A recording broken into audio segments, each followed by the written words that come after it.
Welcome to the Three Martini Lunch. Grab a stool next to Greg Columbus of Radio America and Jim Garrity of National Review. Three Martinis coming up. And we're so glad you're with us for the Monday edition of the Three Martini Lunch. Good to be back with you, Jim, but I have to say it was a fantastic week of vacation. Thanks to Chad Benson and our fantastic production team for filling in while I was away. I understand there was some significant news while I was gone, which we will talk about again in our first couple of martinis here. But as I believe you guys informed the listeners last week, we were off at Disney, which was, I have to say, and this is, it was certainly classified information at the time. I think I can declassify it now. And that's that I was, of course, on a secret inspection mission of Disney CTU just to make sure that everything we were saying about them glowingly was true. And I have to say that it is, Jim, layer after layer. It's very subtle, the security at Disney. It's not like Winnie the Pooh and the princesses are going to tackle people down Main Street there. But they are everywhere, and they're watching you every step of the way, which is probably why they could figure out that the Orlando shooter was casing the joint back in 2016. I have to say a number of things about this trip real quickly before we get into the news of the day. First of all, again, glad to know that Disney CTU is alive and well. Also, in Florida, you hear people talk about the fact that the pandemic's over in Florida. It's totally over. It's like it's not even there. And we, of course, were blessed by the fact that Disney removed its mask mandate the week before we got there. And so it definitely felt more that way there.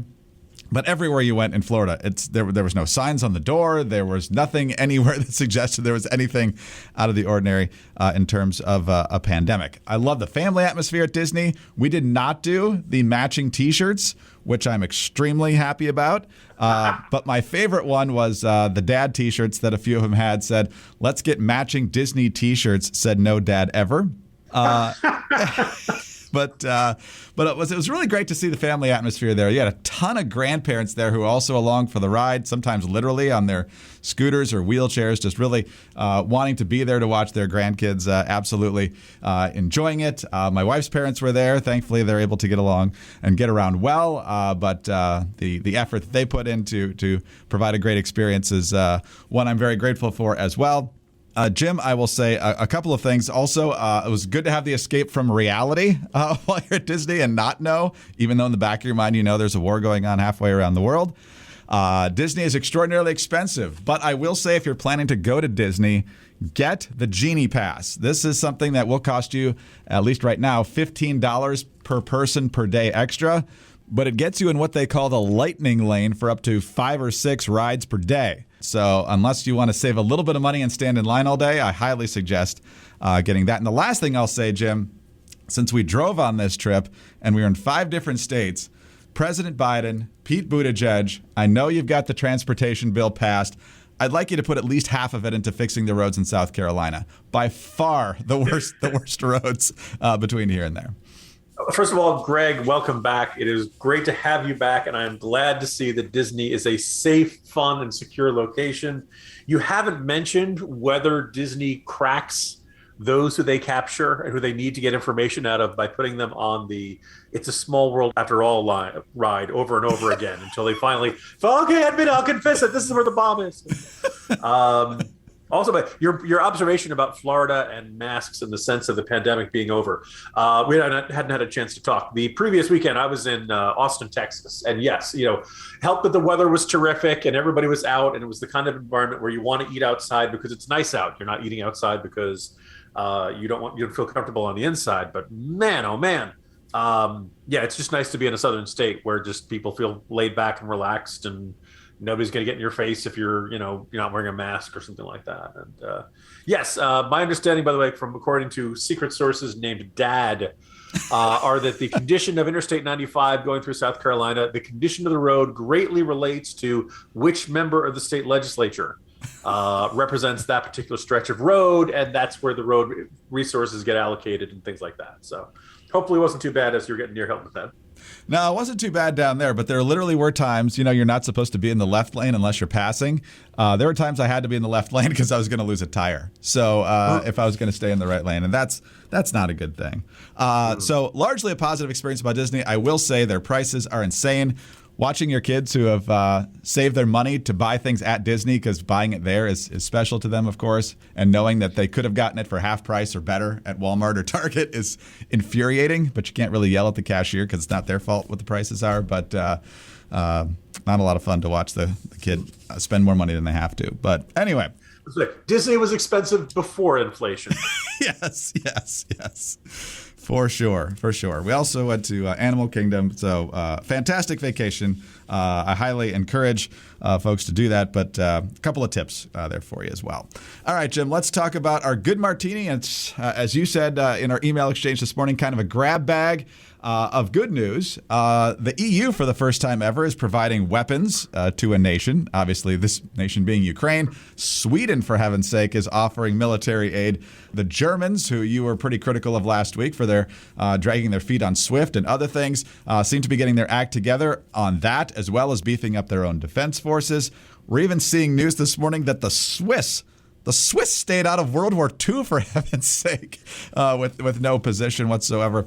But this time, they're saying it's very probable that Switzerland will follow the EU on Monday in sanctioning Russia and freezing Russian assets, even in that country.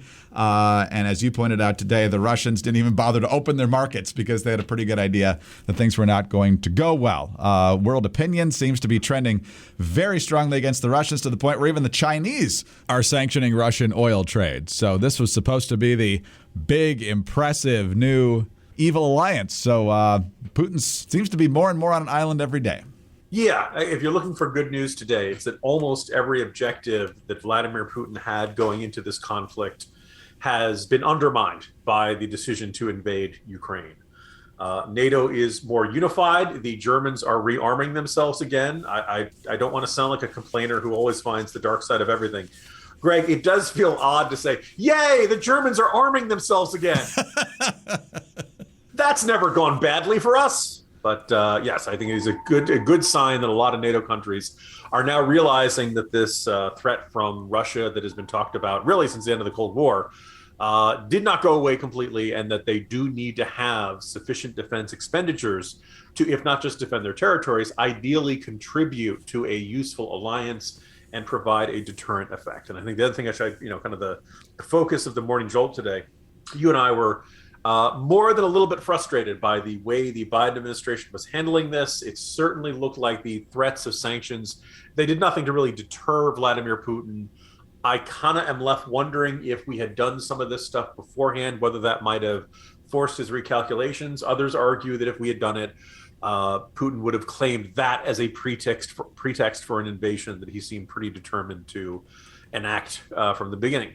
But as of this morning, as I ordinarily would say when the markets open, but in Moscow, the stock markets did not open because they realized that they were going to crash like a stone. The ruble is now almost worthless. At one point, it was less than 1 ruble per penny. I think it rebounded to 1.2 or 1.3 pennies per ruble, something like that.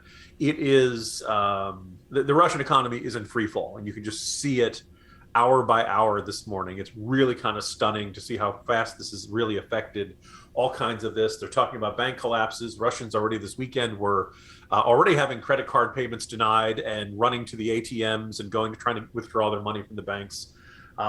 We've had, I got to say, for a long time, I was complaining about these swift and severe sanctions that the Biden administration was talking about. Did not seem all that swift, did not seem all that severe.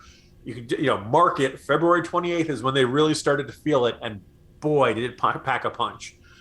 In fact, it may be working a little too effectively, which we'll talk about in our next martini. So on that front, that's good. As of this recording, Russia has not seized any cities. There are Russian troops in some of those cities, so they are contested. Weapons supplies are reportedly still working in there. I think one of the most intriguing announcements of the weekend is the claim that certain EU and NATO countries are basically asking what's left of the Ukrainian Air Force, what do you need? What kind of planes can your pilots fly? And we're going to see if there's a way if we can get that to you. And apparently there's because air bases make for very relatively easy targets, they can't really move around. They're where they are. The planes need long runways to operate, and you can blow those up pretty easily. Hangars, things like that.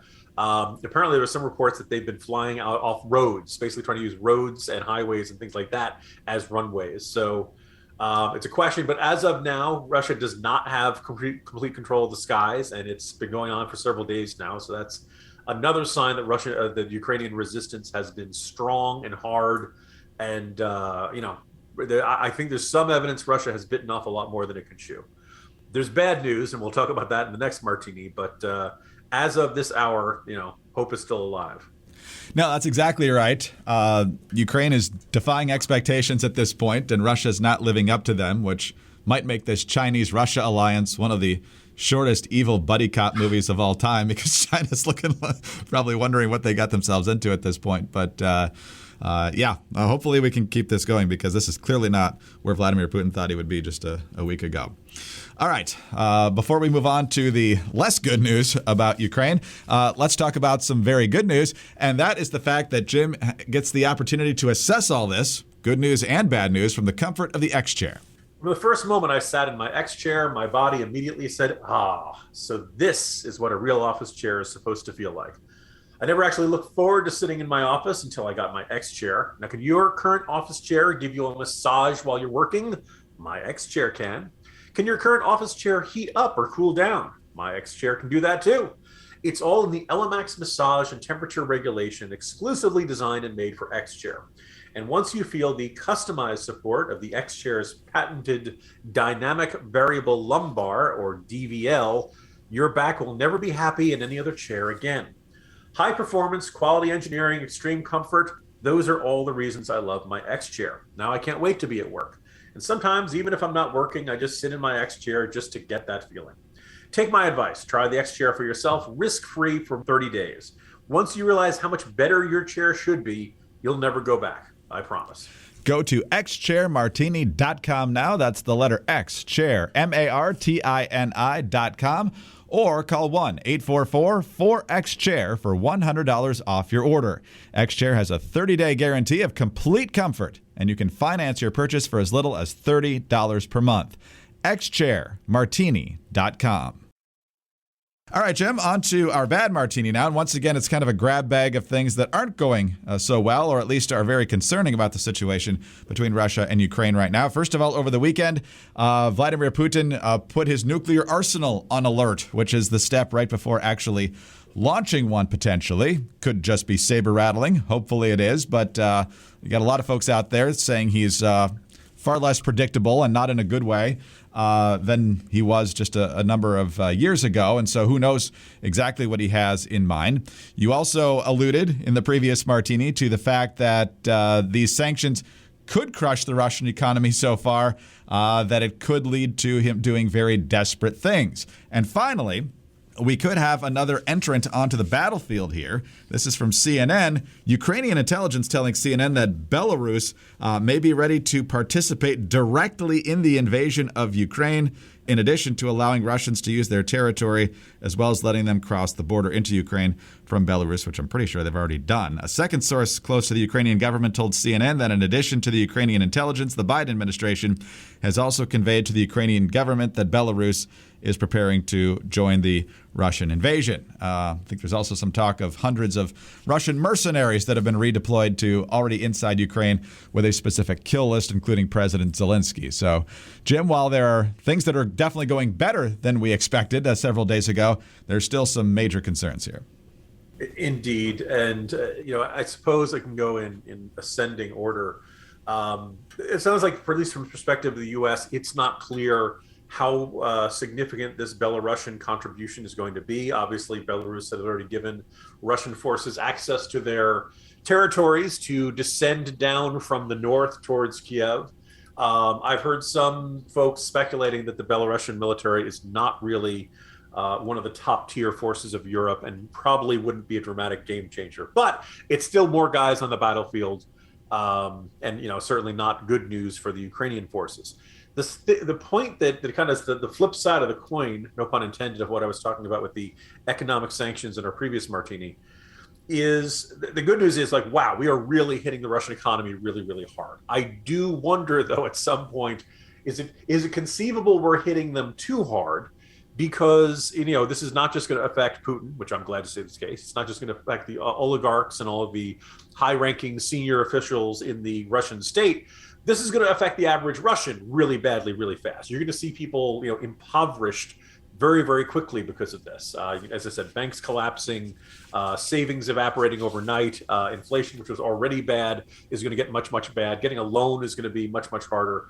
You add all this up, this is an enormous amount of economic devastation being inflicted upon them deliberately, really, really quickly. And my hope is that the Russian people blame this on Vladimir Putin and say, what is he doing? He's steering our country into a disaster.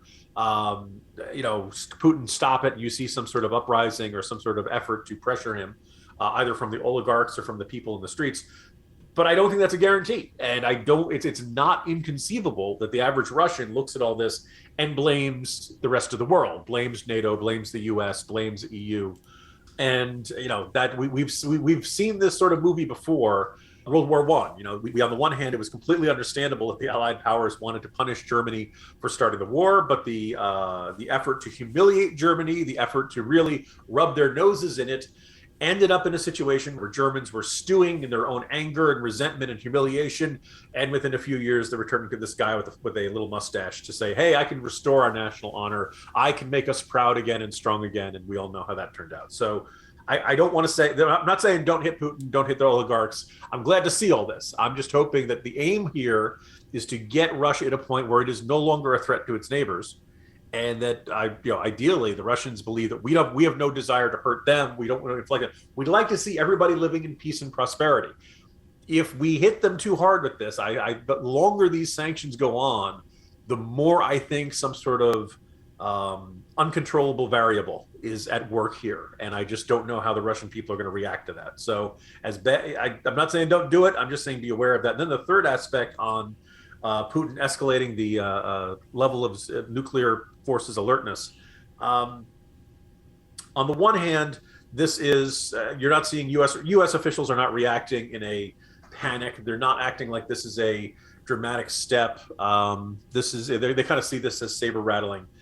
That having been said, I was interested to read about Russian military doctrine. It's not only does Russia not have a no first strike doctrine, the idea that they would not be the first to use nuclear weapons. They're perfectly fine with being the first one to use nuclear weapons in a conflict. They believe that it is legitimate to use nuclear weapons in response to a critical situation in which the other side is using conventional weapons. In other words, if Russia feels like it's losing a war, it is perfectly okay with using what they call battlefield nukes. These are lower yield nukes, but let's face it, if you're close enough to a nuclear weapon, there's no yield that's small enough to make you feel all that comfortable. And the idea, on paper, Russia could say, oh, the war in Ukraine is going very badly. Well, we're going to use a tactical battlefield nuke to cut off, to de-escalate it by basically ending the fight really quickly. I don't think Russia's going to do that. I feel if God forbid Putin does give that order, I hope either it's disobeyed or somebody behind Putin gives him the traditional Russian resignation ceremony, in which he is shot in the head and they move on to the next guy. But there's a whole bunch of, they would never do that, which isn't as clear as it was a week ago. What is unthinkable in the mind of Vladimir Putin is not clear right now. And I think that's really unnerving. I don't want to panic anybody, but I just want to state the degree to which we are in uncharted territory. It is just not clear. We haven't really been in a situation like this. So it's not a perfect parallel to World War I. It's not a perfect parallel to the Cold War. We're kind of in this weird hybrid situation that is a large, ugly land war in Europe. And it's anybody's guess as to what it would take to get Russia to cease hostilities. Yeah, we've never seen Putin in this position. You're right, where he's humiliated and his swagger and his ego are clearly damaged. There's so many internet rumors going on about dissension in the ranks and whether Putin, will stay in power. I'm not going down that road at all. I think he's got a fairly firm grip on power, at least at this point. But you're right. We have not seen him in a position where he's trying to salvage his own reputation in addition to the mission itself. And so what he will do to protect those things and try to keep moving in the same direction, we don't know. And hopefully he doesn't do anything truly horrific like unleashing nukes. All right, Jim, let's move back to something that's good for just a moment, and that's the amazing deals you can get over at mypillow.com. And who doesn't love a great deal at MyPillow? Right now, when you click on the My Listeners page and enter the promo code Martini at mypillow.com, there are over 20 deals for you to choose from, including MyPillows as low as $19.98, slippers at 50% off, the MyPillow towel sets at their lowest price ever at $39.99, 60% off any Giza Dream Sheets with a price as low as $39.99. I have all those products, the pillows, the slippers, the towels, the sheets. All of them are very, very high quality, and you're going to get them now at a fantastic deal. And on top of that, if you use our promo code Martini, they'll throw in Mike Lindell's book for free. Now, let me tell you a little bit about the MyPillow brand sheets. They are made from the world's best cotton that is grown only in a region between the Sahara Desert, the Mediterranean Sea, and the Nile River. These sheets are ultra soft and breathable. They are available in a variety of colors and sizes. They're machine washable, and they come with a 60-day money-back guarantee and a 1-year limited warranty. You will find all these offers and more at mypillow.com. So click on the radio listeners square and use the promo code Martini at checkout, or call 800-874-0104. Right now, every order using our promo code Martini, you'll receive Mike's new book, What Are the Odds? From Crack Addict to CEO, for free. MyPillow.com, promo code Martini, or call 800-874-0104. Don't forget the code Martini for the free book. All right, Jim, on to our crazy martini now. And one of the things that is maddening about politics in general, but certainly about politics at a very high stakes moment, is how every single development is used, at least publicly, to reinforce your previously held position. Whatever happens, this is exactly why we need to do what I've said we've needed to do on this issue all along. And that's where the Biden administration is on energy. As a result of their cracking down on exploration on federal lands and canceling the Keystone Pipeline, among other moves, they basically want to scrub out fossil fuels in this country as quickly as possible, even though that's not really economically feasible at this point. Not to mention the fact that renewable energies are actually, in many cases, worse for the environment. But nonetheless, Jen Psaki being asked about, hey, maybe more domestic energy production. Energy independence would be a good thing on ABC's This Week program. And Jen Psaki says, no. It just means we shouldn't be getting oil from Russia or anybody else either. On oil leases, what this actually justifies, in President Biden's view, is the fact that we need to reduce our dependence on foreign oil, on oil in general, and we need to look at other ways of having energy in our country and others. One of the interesting things, George, we've seen over the last week or so is that a number of European countries are recognizing they need to reduce their own reliance on Russian oil. So, Jim, you had John Kerry last week, who's now the climate envoy, I think, saying, it's terrible what Russia's doing to Ukraine, but, it's also distracting us from the climate crisis. These people can't get off their talking points, and when it's obvious that energy independence would be another big way of isolating Vladimir Putin and helping our own economy, they just can't see reality. Yeah, it's deeply frustrating, because if the administration line wants to be, we want to continue investing in wind and solar, fine. But I think if you look at Europe, if you look at here in the United States, wind and solar are not expanding and growing and being developed at a scale to fill the needs being taken by traditional coal-powered plants. We're seeing what's happening in Europe, where they've decided to denuclearize, particularly in Germany, and putting themselves at much greater risk, economic, a much greater dependency upon Europe's and Russia's oil and natural gas supplies.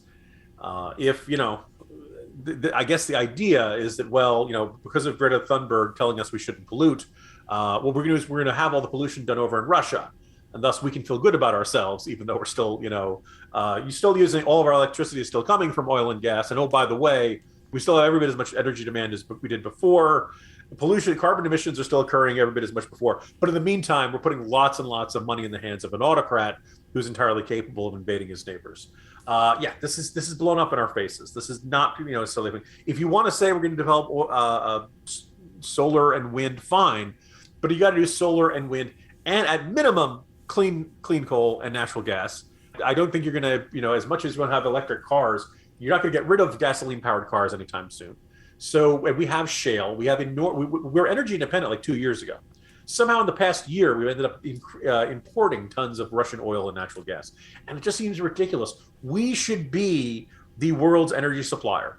We should be undercutting Russia and everybody in OPEC and Venezuela and all of these, abusive regimes left and right. We said, no, we are the ones, we've got the resources, we've got the ability, we've got the technology. We can be the guys, and we're never going to use this as a weapon against anybody else. We're never going to use this to strong arm you. Unless you pull something like Russia, we're never going to use it. We're perfectly happy to sell to everybody. And we are reliable. We are stable. We are never going to use this as a form of blackmail down the road. Ideally, that should be. Oh, by the way, this is good for U.S. prestige. This is good for U.S. leverage. This is good for world stability. But no. Greta yelled at us. How dare we? So now we can't do this, Greg. That's exactly right. And you still have to plug the electric cars in. So that requires electricity. And guess what that's being generated off of for the most part right now. Jim, good to be back with you. And we'll do it again tomorrow. See you tomorrow, Greg.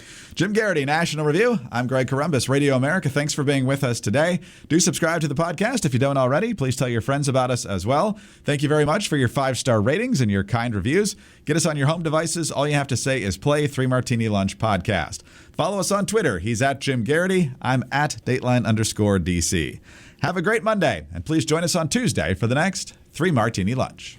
Hi, it's Dana Lash, host of The Dana Show. Every day, I'm here to keep you up to speed on the most important stories and info that you need to know in your very busy life. And if you're always on the go and you want to stay connected, just download our daily podcast and take it with you. It's a great way to get up to speed on what you need to know and what legacy media may not be telling you. Visit danaradio.com and click on the podcast link or subscribe at iTunes, Spotify, or wherever you get your favorite podcasts.